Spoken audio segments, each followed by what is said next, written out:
years of culture, sport. Thank you for joining us for appetizer and dinner with the athletic director. And our featured guest tonight is Ed Scott, the athletic director from Morgan State University. Mr. Scott, thank you for taking the time to join us. Thanks for having me. I appreciate it, Jonathan, as always. So why don't the others introduce yourself, starting with Mr. Sapienza. Chuck Sapienza, Director of Sports Programming for 105.7 The Fan at Boston. Terry Hill, for positions in the General Assembly, sit on the Health and Government Operations Committee, and I represent Baltimore County. And I'm Kirill Resnick. I'm also a delegate with the Maryland General Assembly representing District 39 in Montgomery County. And I serve as both the House Parliamentarian and the Chairman of Health on the Appropriations Committee. So thank you all. Thank you all for joining us tonight. So it was a great week. The West News and World Report came out with the rankings of colleges. Maryland colleges came up very high. Hopkins came in 10th in the country. The University of Maryland was strong. Morgan State University was high in every rating. Scott, how does that feel? I feel like director there looking at your student athletes. It makes me feel good. I think it speaks to President Wilson's leadership and what he's done over 7+ years, I believe about 8 years now. Very forward thinking, academic focused, research oriented, and not to mention the partnership that he has coming with Northwood. It speaks volumes to what he's trying to do for the community. So, as you know, Jonathan, we've had these conversations. I expect that my student athletes are going to fall right in line with the rest of the campus, do well in the classroom, and continue to excel in competition. And you've been here now for a little over a year, Morgan State. How important do you think sports to be as a Baltimore area? I think you already know the answer. I think it's really important. I think we have some of the best sports in the country. Not only in the high school level, I think once you get to the colleges, it's such a small state, you have a lot of good college basketball, some really good college football. And then on the professional side, having the Orioles and the Ravens, I got a chance to throw out the first pitch at the Baltimore Orioles game, which was a lot of fun. Well, it was an improvement over any of the starting. I will say they won that game too. I don't know what that means for my future, but it was a lot of fun. Mr. Sapienza, from where you sit as one of the leading figures in Baltimore sports media, how important do you see sports as being in Baltimore? Well, I think it's massively important, especially at the high school level. I think that's one of the things that is underrated about Baltimore. We were talking before we started. What people don't realize is I think it's 5% of high school athletes, especially basketball, are like D1 athletes. This is an area that is highly recruited all across the board, not just the MIA, but the public schools as well. So I think it's the academics is stressed so much in high school here, and I think that it prepares kids for college.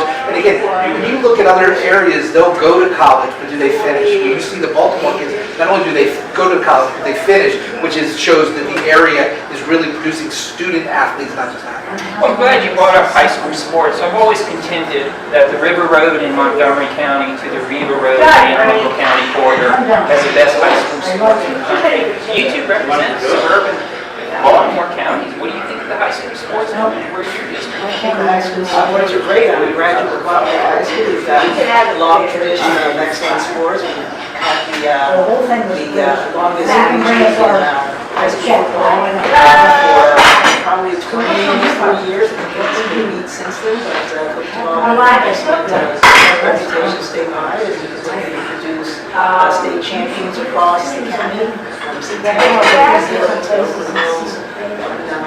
Baltimore County is no stopper. And how has it changed in the short period of time since you graduated from high school?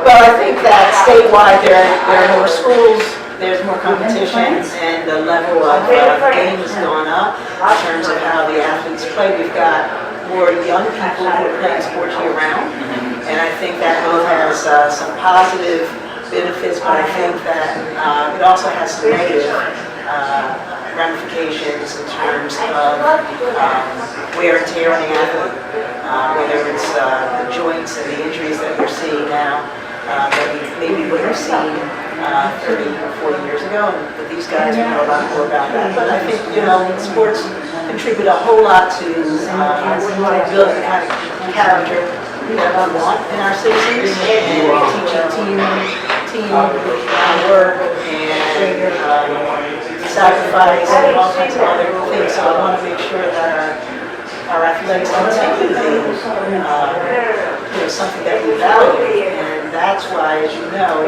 one of my legislative concerns has been the youth work before high school. Are we doing right by our youth? Can we do better? I was going to ask you what your legislation would do about the injuries.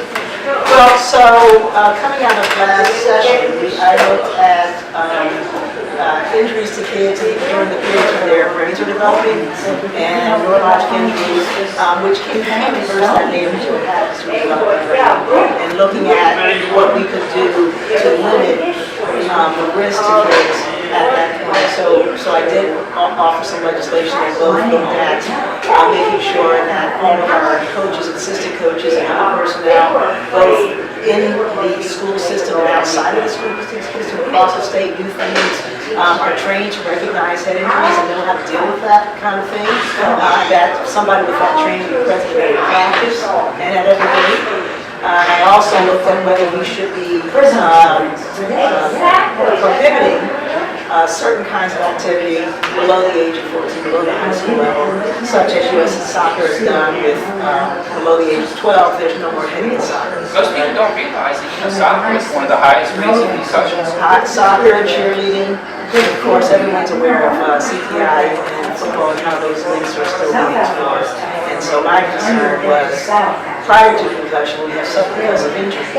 There's more information that may be causing long-term damage to those kids. Some of it may be offset if it's recognized and they get the proper physical therapy, etc. Some of it may be offset if they're not put back and given re-injury before they recover, just like in baseball, we limit the number of pitches per inning and the number of innings per game for the pitcher because we want to protect that. So why would we pay less attention to the brain than we do to a shoulder and elbow?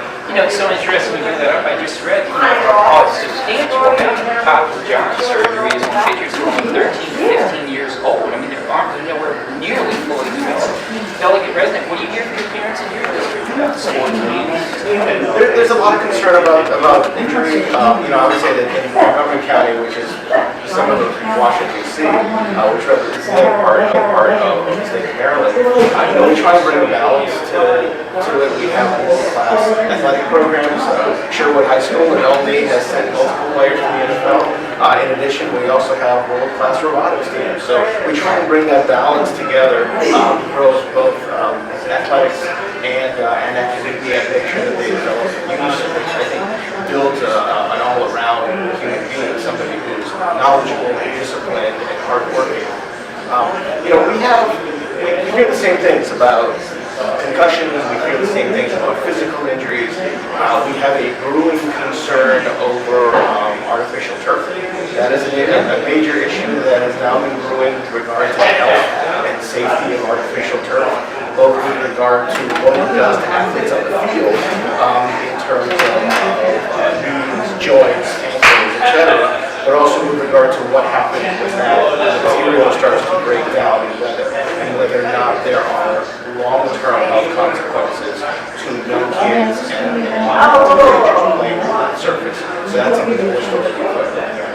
Does it surprise you how active the parents are? Oh, in Montgomery County, absolutely not. It's good there. It's good. I would much rather walk into a community meeting where everybody is intelligent and engaged and wants to participate, rather than walk into a meeting when everybody's sort of looking at the floor and not looking at the page.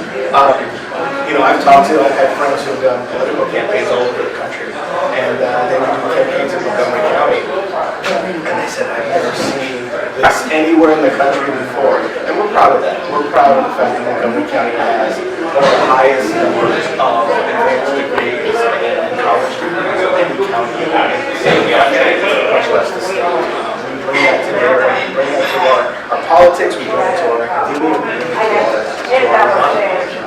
So, Mr. Scott, it all comes up to you at the university level. How active do you see the parents at Morgan State?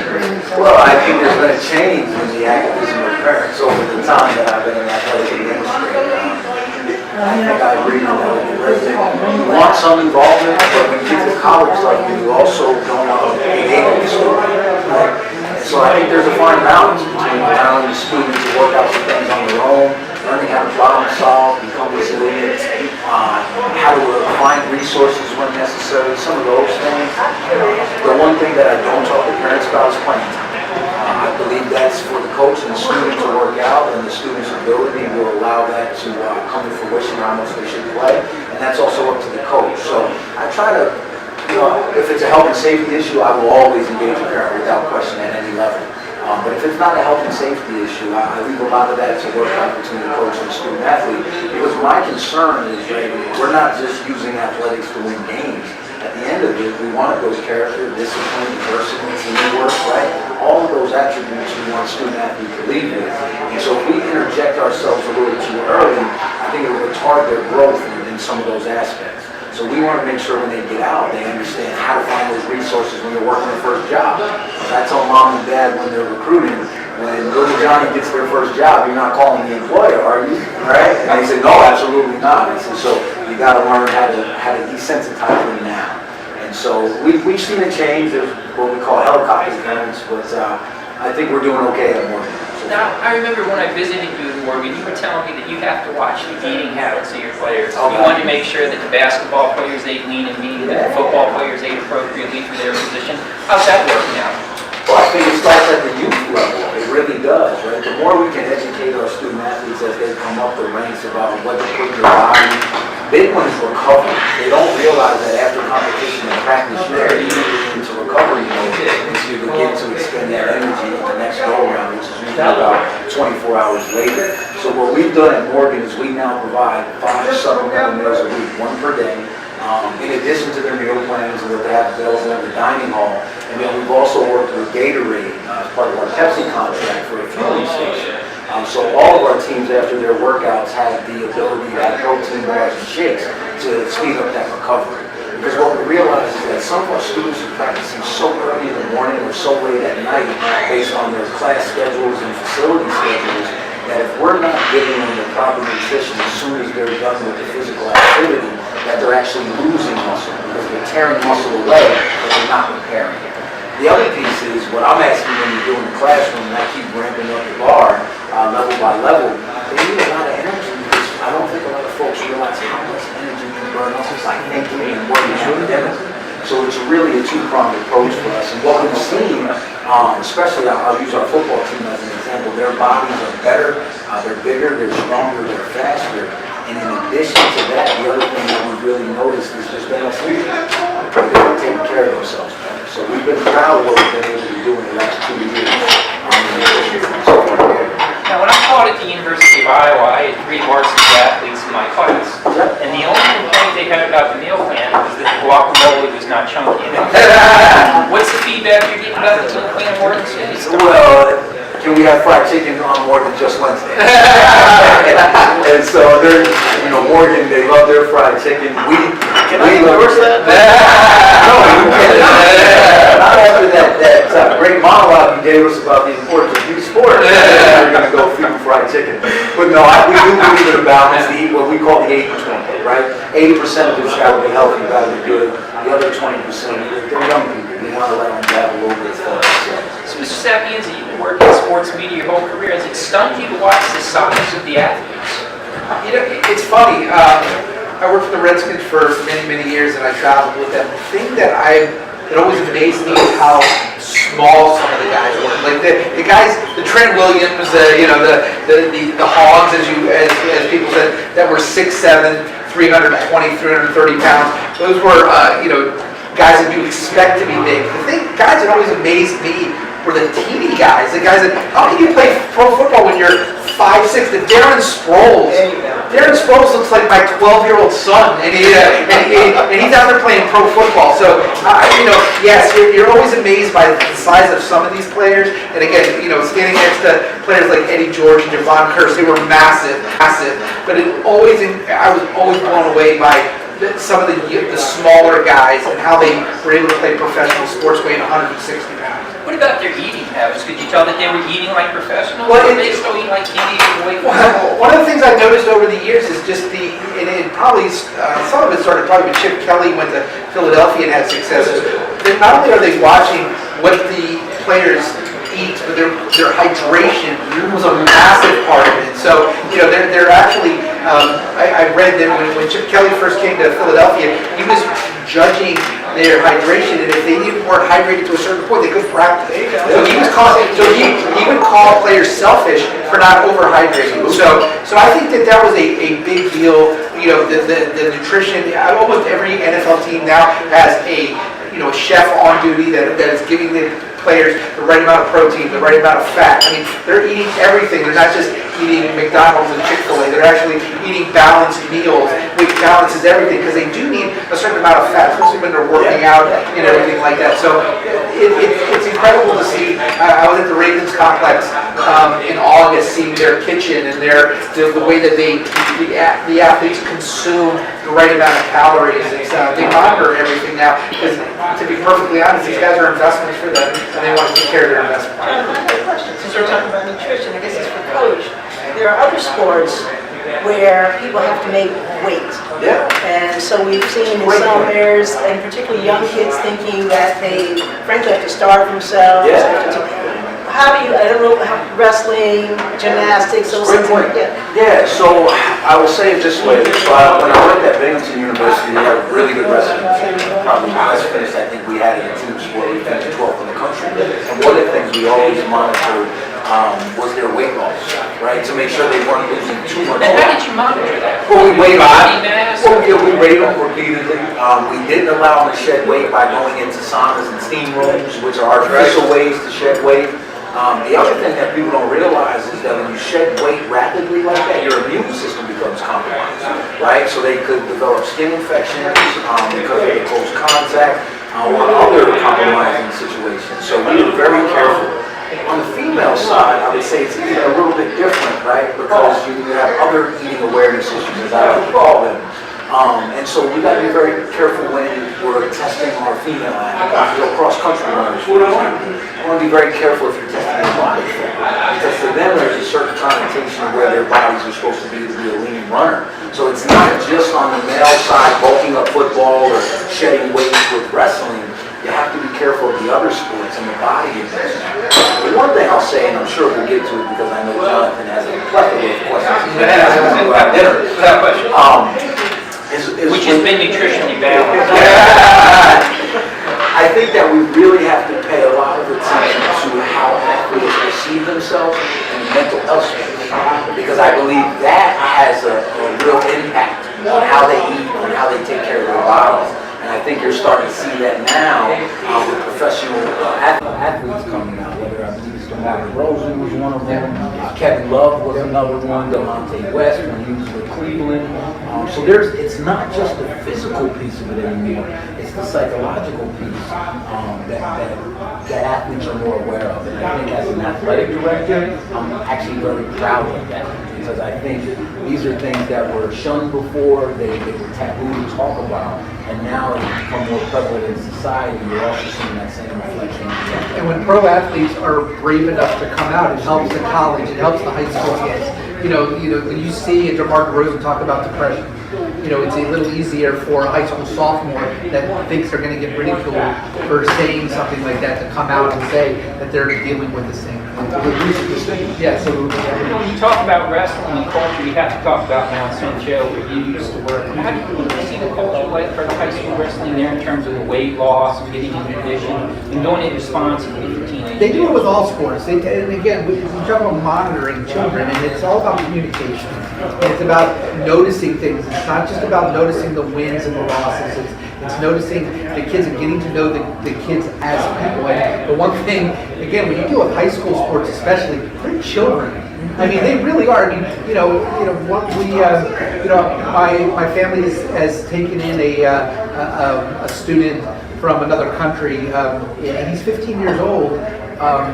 He's 15 years old. I mean, he's a baby, and it's like, you can't say that to them because you don't want to, make them feel uncomfortable or anything. But in reality, he is a baby, and you have to really monitor them and talk to them. And the biggest thing you can do, as far as any coach, any parent, is just notice. Be aware of not just points and rebounds, but notice about their psyche before games, after games. Yeah, I mean, little teeny stuff. You're watching a game and a kid has 20 points and 11 rebounds, but he went up for a layup and it got blocked, and everyone goes, oh!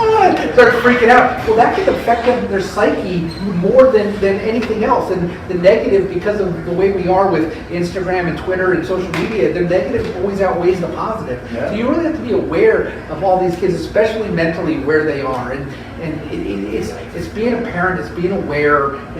You know, even if it's not your kid, it's if you're on a team, you're a team, no matter what. And the team isn't just the players, it's the parents, it's the coaches, it's everything. And sometimes kids that age, especially, you think they're tough. You know, they're getting recruited by all this stuff. They're getting offered. Oh, I got an offer. Oh, that's great. But sometimes they need a hug. You know, I mean, you know, they're little kids. They're little boys. They need to be nurtured. You have to balance the toughness with the love. You know, and I think sometimes coaches do over tough, not enough love. If you over tough and not enough love, the kid can really have issues, boys and girls. If you over love and under tough, they can have issues too. You know, because they're being coddled. So everything is a balance, and I think if you balance it properly and notice what's going on, I think that's a healthier student athlete. That's one thing we have to remember about most of these athletes, especially at the college level. 95 or more percent of them are never going into the pros. No. We're not building professional athletes, we're building citizens, we're building professional citizens, right? And what we want to make sure is that when they leave college, not only do they have the academic background and have some great glory days to remember on the field, but that they're also prepared to be productive members of society.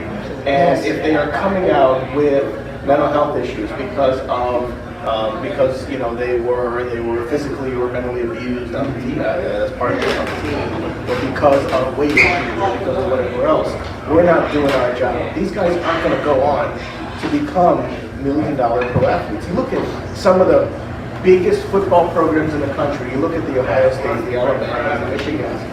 How many folks do they have going to the NFL every year? 5, maybe, on a team roster of 60. You know, these guys are all going to graduate and do something else. We want to make sure that they're prepared for that. Yeah, when you talk about Mount St. Joe, their slogan of Mount St. Joe is building boys into men who matter, and they're not looking for all the pro athletes. I mean, the basketball coach who I'm very close with, Pat Clatchy, people go, hey coach, there's a 6'8" because not a St. Joe kid. It's like he wants kids that I believe that last year out of the 14 kids on varsity basketball, 11 were on the honor roll. So it's like I can win games. I don't need you to win games. And I think the more people do that, the more they talk about building kids with character and building full student athletes, I think the better for everyone. I think you're right. I'd be remiss, Jonathan, if I didn't mention that the NCAA actually has a weight loss monitoring program for wrestling. That's one of the things.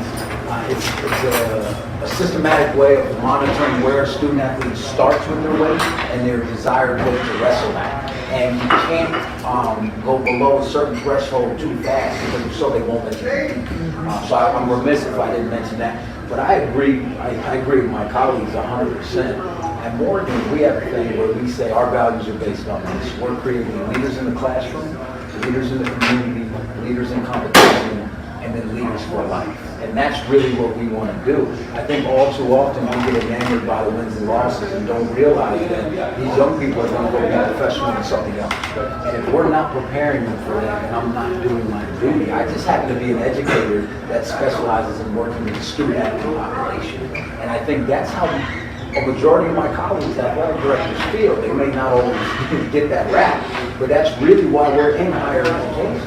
It's a real difficult balance, and I think my colleagues feel the same. Maybe that's one of the ways that things are changing. Of course, we're seeing at the high school level and at the youth level more and more parents who are articulating their concern that the gladiator mentality that has sort of trickled down to the youngest. Is it even surprising that gladiator mentality is with female athletes? Oh, it's completely, and everyone was sort of on board, and now parents are starting to take a step back and say, wait a second, this is not what my child is going to be. This is a part, and it's not even the number of kids who are going to use athletics for scholarship. Yeah. It's not the numbers that people think.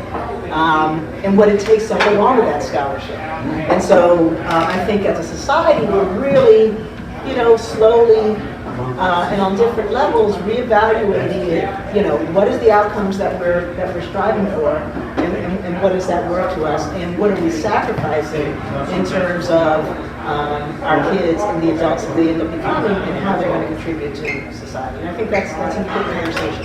You know, the culture of sports in Maryland is highly competitive, to say the least. And everyone here at this table, no exception, is at the top of their game in their profession. What do you say to these student athletes who come to you? You know, Dr. Hill, you went to Harvard, you went to Columbia Medical School. How do you sort of break them down and say, right, you put pro ball in the mind and say, you know, you are not good enough, but keep your dreams alive because it's great to play sports and get those A's. Even if you can't go to Harvard, which every parent in Columbia, you know, Maryland certainly. Well, I don't think it's their birthright. That would be more Montgomery. There's some of that. Well, I mean, I think that's like any other endeavor. You want to make sure that you're encouraging your kid to do their best, but you're not making them think that their success in your eyes, you know, is based on how successful they are, and they've got to define for themselves. So I think I have two nieces, and one of them was an elite track star. And she ran track from, I don't know, 5 or 6 on up. She got to be about 8, she's not going to do it. Her parents said, okay. And then she took a year off, 2 years off, and said, okay, I'm ready to do it again. You know, but respecting the fact that kids get to, you know what they feel they can and can't take. And there are other options. I mean, we're talking about athletics, but I remember when I was, coming along, and I was, I wanted to be on the swim team, and after 2 weeks I wanted to quit. And I wanted to play the flute, and after 2 weeks I wanted to quit. It was the same year. And my parents said, you're not allowed. So you're going to finish the season, because that's the commitment, and you're going to finish the year on the flute. And at the end, I continued with the flute for many years more when I was done with the swim team. But their point was, you started it, we're going to see you through, but they're not going to force me to do something once I get it a fair trial. I'm giving it my all, and they made sure I was at all the practices, and they made sure I participated in the meets, and they made sure that I met my commitment, and there's a lesson to be learned in that too. So I think that you talk about balance, and that's what parents are trying to find now in terms of the gladiator mentality, what damage might we have been doing by pushing our kids too hard and not recognizing that they're not little adults, they're children, and their lives are about, at this point, about learning experiences and figuring it out. And the more we allow them the freedom to do those things and support them through those difficult periods, then the better adults they're likely to be. And that's the biggest problem with, as far as I'm concerned, with high school sports. Right, where the days of the 3 and 4 star sport athletes are gone. You have to choose. And it's like, you're talking about kids at 12 years old that are before they're even in high school. You can't play football and baseball because baseball season starts, or basketball starts practicing during football season, and coaches like, I want someone that can commit all year long. And I think that also is part of the injuries. When you're playing different sports, you're working on all different muscles. When you only play basketball, when you only play baseball, when you only play football, you're not playing everything like that. And I think that's where all the a lot of knees, ankles, shoulders come into play. Very few football players had shoulder injuries when they were also the pitcher on the baseball team. But it's just gone now. Mr. Scott, a good friend of mine who coaches college baseball, he said the difference now between when he played is kids now don't know how to win. I said, what do you mean by that? He goes, they don't play on teams anymore. They're not playing with their friends from the community. They're playing select ball where they just travel somewhere, pitch 2 innings, have no idea what the team is all about, who their teammates are, and then drive back home. Have you noticed that too with today's student? Well, I have. I think part of it is what I call specialization at too early of an age. And I think college coaches across the country would advocate that it's not a good thing. It's really ironic that you have the youth sports focusing on that, but then you have the college coaches where these parents are trying to get these young athletes to saying that that's not the best. The majority of coaches that work for me, that I've worked with at other places and I've talked to, they want well-rounded athletes, right? Because your agility, your strength, and your core muscles are different if you're playing basketball, football, and baseball, or if you're running track and playing baseball, right? There's less injuries. The other thing that folks don't talk about, and I think this is what your friend may have been alluding to, is the mental burnout that these young people face because they're playing the sport all year round. So you can't shut it off and then turn it back on later on.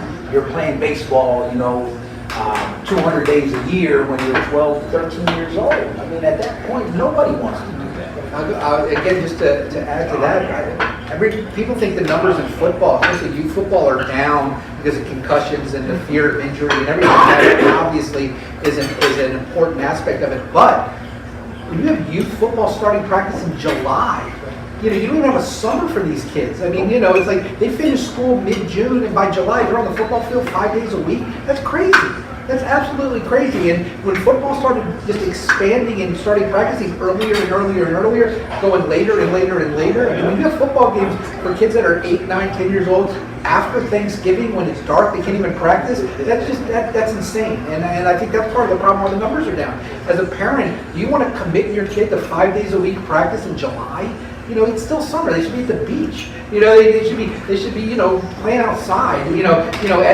Running around, not in that working out football all the time. And I think that's what's really harming some of these kids. They just don't have a chance to take a breath.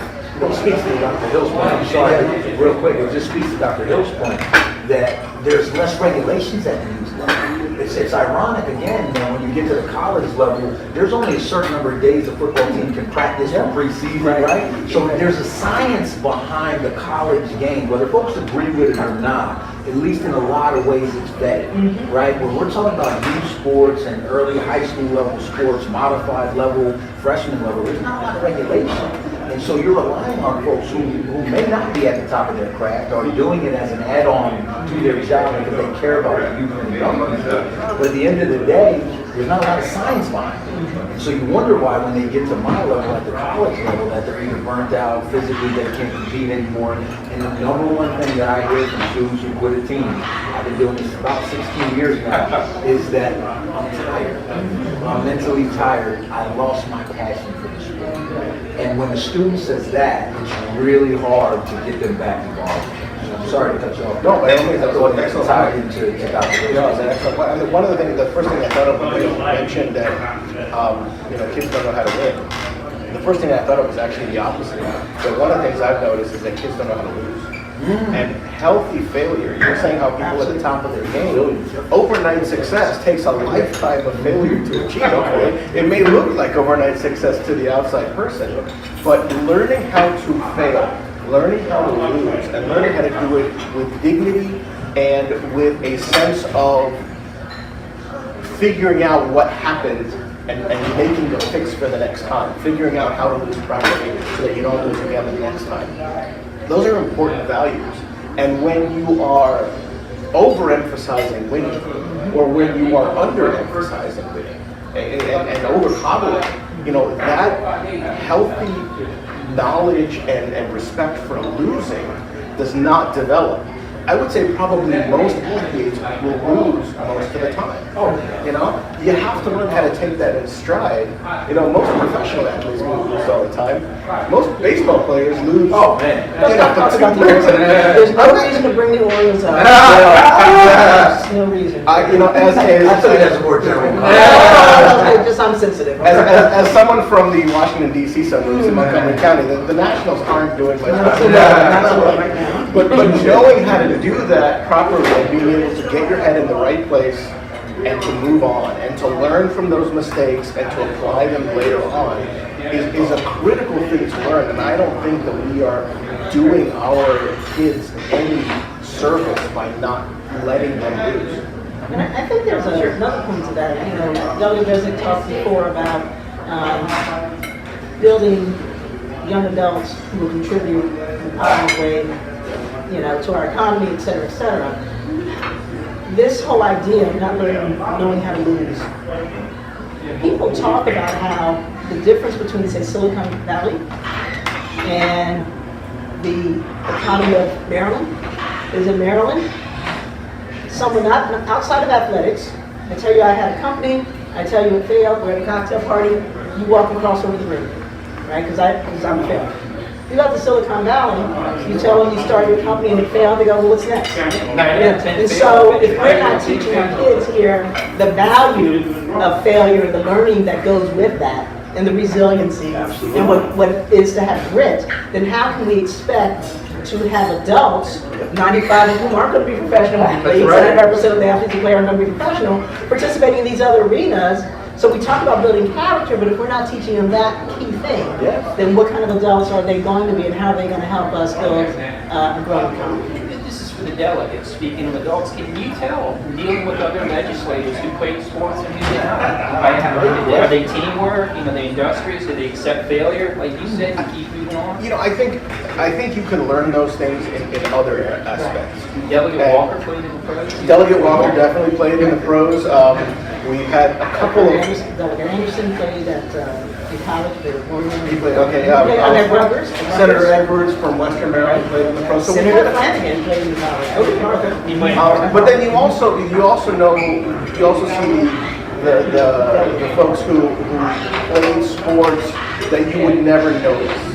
You know, it's the folks that played soccer their whole life, but never did it in college. You know, I spent my entire childhood training martial arts. When I got to college, I opened my own school, and I taught martial arts on the side. You know, while I went to college. And it was never going to be a profession for me. I was never going to keep a school. But when I moved up here to start grad school and law school, I went and volunteered at the local community center teaching martial arts to kids at the community center. There are different ways to get there, and there's a lot of sports out there that you don't even see, you don't even notice. And they build the character just as much as anybody else. But you know, I couldn't tell you who in the legislature played sports. I can tell you who in the legislature is a team player. Well, I can tell you right now, I can tell you're not in session, because if I asked that question, you'd be talking about what a great running back Stephen Bush was. That's for sure. Just to take it another further, it's the difference between playing sports and being defined by sports. And it's every child should play sports in some way. It's the greatest thing in the world, where it's teaching you how to work with other people. And that's why when I coached youth football, I used to tell the parents, it's the greatest sport in the world, because you could have the greatest athlete, but if the other 10 people aren't doing their job, they're not going to be successful. So but the problem that we have is, especially when you have elite athletes, is they're defined by their sport. And I worked with John Thompson, the Hall of Fame basketball coach at Georgetown, for many years. And if you go down to the Nike store, there's a big saying of his is, "Don't be defined by 11 pounds of air."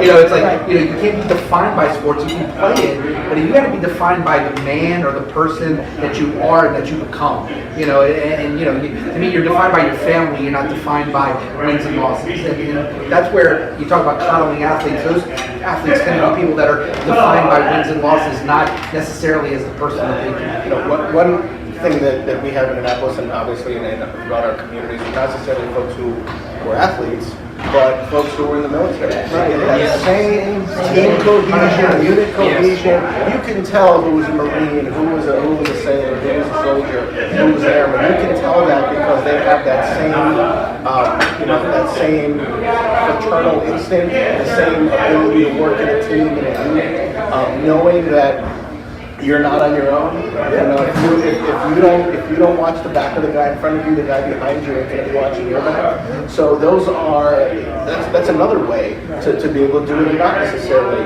participate in sports that I imagine a lot of those guys do. And it's quiet as it's kept. If you are in elected office, you didn't get there without a team. Right. And the vast majority of people who throw their hat in the ring are going to lose. Right? So it's the same, life repeats the same lessons over and over. We attribute them to sports, but those same life lessons are there. So, Mr. Scott, when you came to Morgan State, I thought one of the truly great things that you and Tim Leonard, the athletic director at Towson University, did was bring back the Battle of Baltimore. Tell us how that took place. Was it just a phone call, or was something you worked together? Saw them at Ocean City? Yeah, I wish it was that Ocean City. I'm sure my wife does as well. It was actually around the corner at the Starlight Diner, where we got together. We had a meal like this, and he said, "Look, we're playing football." It's something that Floyd Kerr, my predecessor, had started with Tim, and he said, "How do we make this thing bigger?" And so what we decided was to get our two teams together instead of the two of us sitting banging our heads against the wall coming up with hot air. We figured if we brought everybody around the table, we'd probably come up with the best idea. And the unique part about it is, as I've said to you before, it's the only natural, predominantly white institution, HBCU rivalry that I know of in the country. And when I tell you, it's almost like a bowl game.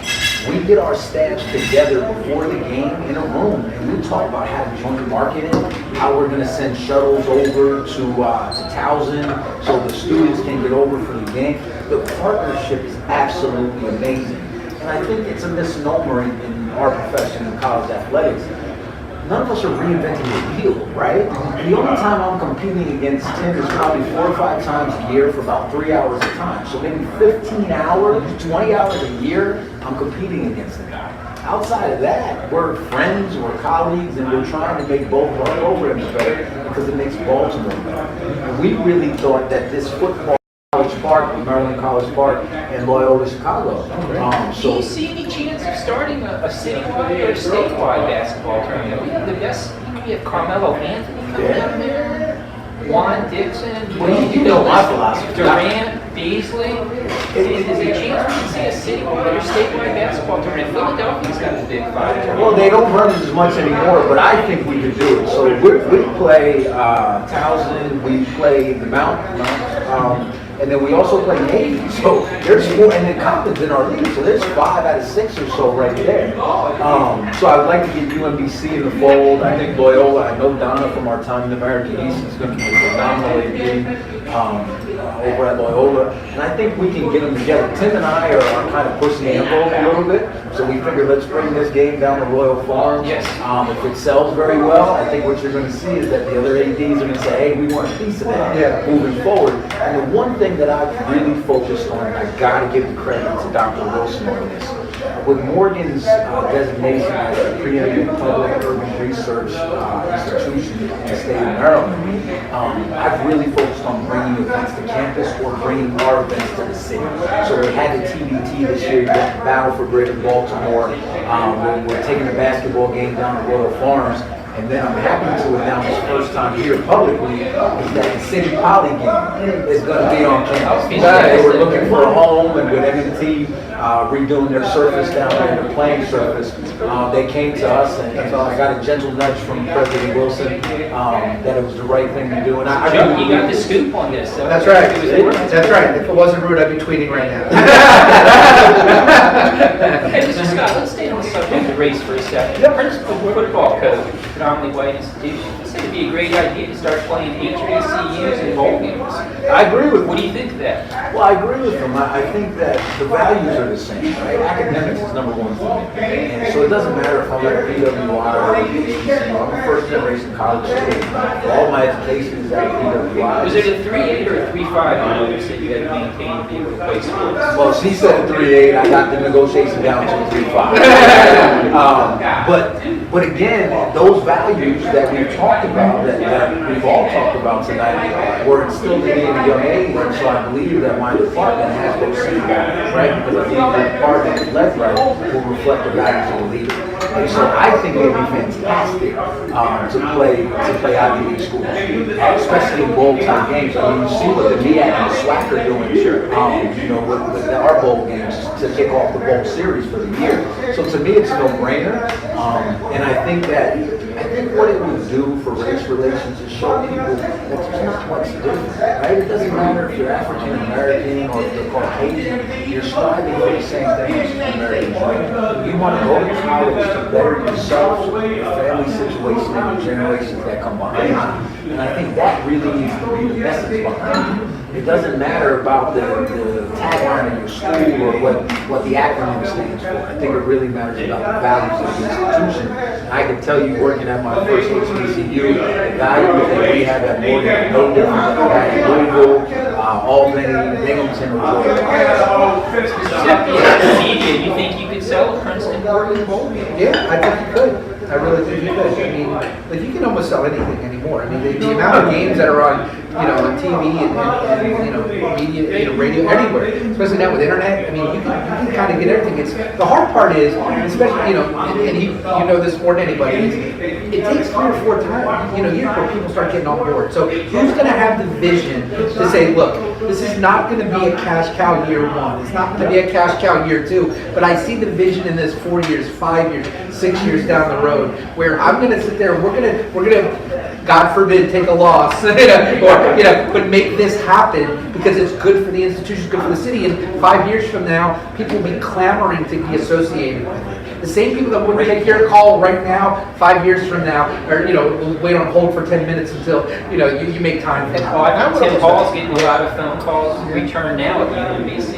Well, actually, I'm not sure. It's probably harder for him to schedule now. He may be Oh, yeah. younger. Yeah. But as far as scheduling, nobody wants to play. Nobody. Because you don't want that loss. Yeah. But, I want to say when I add to that by year 5 maybe it'll be a cash cow. I will say this, and I can't speak to Princeton, but I can speak about Oregon. You're a public university. Absolutely. You get public dollars to be able to run that school. Yeah. It may not have to be a cash cow. If there is some other intrinsic value that you bring to the city, to the state, to the community, it doesn't have to make money. It has to be a public good. And I think what you're proposing here, I think we're all in agreement, clearly has a public good. But from your lips to God's ears, administrators are always worried, what's, of course, Yeah, that's the tough part. Well, but it starts with leadership, Yeah. right? And Yes. I'm blessed with Dr. Wilson that he understands the value of athletics and what it does for the institution, right? A lot of my colleagues will say it's the front porch, and I've come up with it's actually the front window. My job is to use athletics to lift the window so everyone can see into the rest of the house, right? A lot of people may not go watch the debate club, but they're going to watch football. But what I want to demonstrate through football is how good our institution is across the board. Now, they will come watch our marching band. Well, the subtle branding of the Morgan State water bottles and baseball hats are certainly a nice touch for the front porch. Well, there's no doubt about it, and if you've seen what I've done at Morgan with the facilities, I mean,